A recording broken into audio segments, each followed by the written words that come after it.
Dans le sport ou le jeu, nous sommes limités par toutes sortes de choses, nous empêchant de faire tout et son contraire. Plusieurs types de limites sont notables.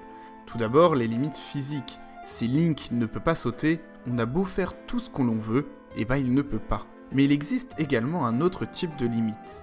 Celles-ci sont très subjectives et arbitraires. Elles nous dictent ce que l'on a le droit de faire, dans le sport tout comme dans le speedrun. Souvent contesté, parfois haï, le sujet de cette semaine est bel et bien les règles dans le speedrun. Nous allons nous intéresser plus particulièrement aux règles qui régissent le leaderboard d'un jeu.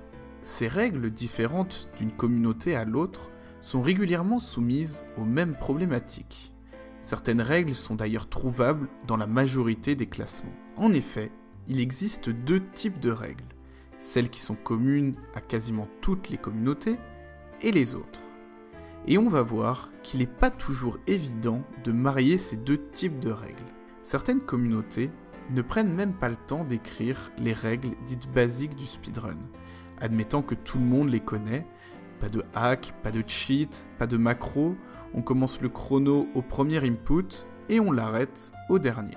Et ayant aucune règle spécifique au jeu à inscrire, on se retrouve avec une section de règles vide. Cela ne veut pas pour autant dire que le leaderboard est rempli de tricheurs.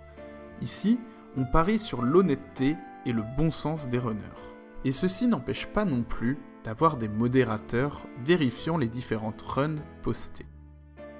Toutes les communautés ne veulent pas prendre ce pari. Il est tout à fait possible de trouver des leaderboards avec des règles très exhaustives. Ce système n'est pas toujours idéal. Les runners les plus frauduleux trouveront toujours une faille à exploiter. Se pose alors une question. Existe-t-il une manière qui n'engendrerait aucun problème de ce type ? Évidemment, non. Mais certaines décisions emmènent très rapidement au débat. En effet, comme dit précédemment, les règles ne sont jamais totalement objectives. Il est donc évident que les opinions divergent sur celles-ci, chacun étant sensible à différentes choses.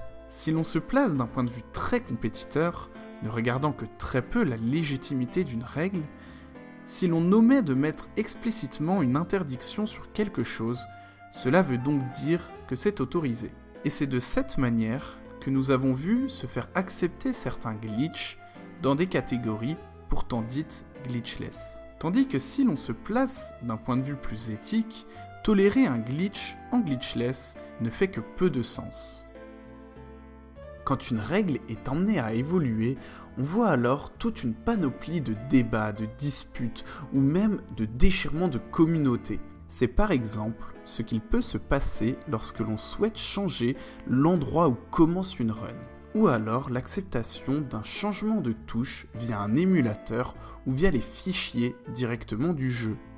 Cette modification de règles pose un grand problème de logique et d'intégrité du speedrun. L'un des principes fondamentaux du speedrun est de terminer un jeu du début jusqu'à la fin, et cela dans les conditions normales de jeu. Si nous commençons un jeu à un endroit arbitraire pour rendre la run plus facile ou moins énervante, ne changeons-nous pas le jeu lui-même?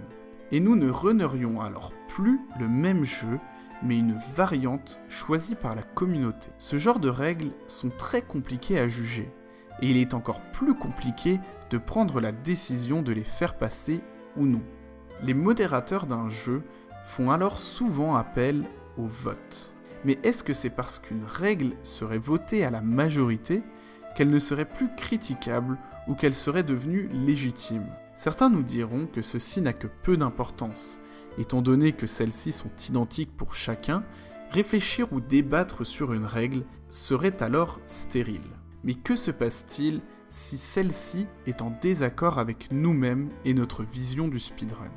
Finalement, certaines règles ne seraient-elles pas faites uniquement pour changer la complexité, la longueur ou un côté désagréable d'une run? Ne devraient-elles pas plutôt être faites pour conserver l'intégrité d'un jeu et le défi que représente son speedrun?